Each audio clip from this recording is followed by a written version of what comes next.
Karı kalk. Hadi lan.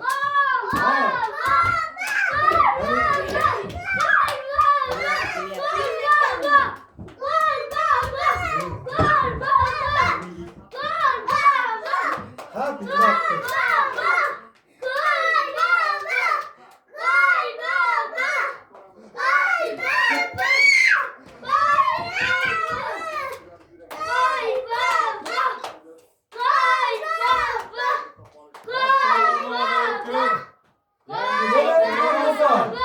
Yangilla kullu kalsın. Gözünüz görüyor. Ha değil mi? Baba. Kar yok mu beyde? Kar kızımız erip gitti.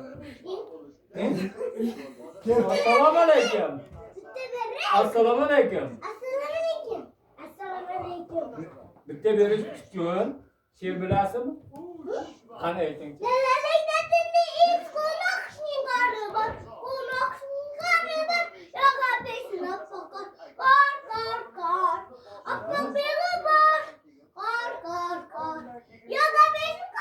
O malades gap yok. Katta yigit oğlum. Bana siz gel. Sizce? Vay babacığım at bak. Düşemez yer bak. Şapkanı giyin, şapka. Kıbrak benim oyuncağım. Sana seks böyle yaptı. Kay babacığım gel yaptı. Gelin kay baba. Devremiz gelmeye kadar.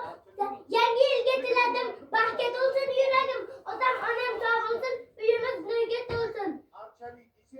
Osmanlı payda buradan koylu üç peyçeler. Yenge il tutarız. Bizler de bu yayıçeler. O malades kebaka dedim. O. Nasıl kalk? Takip durma.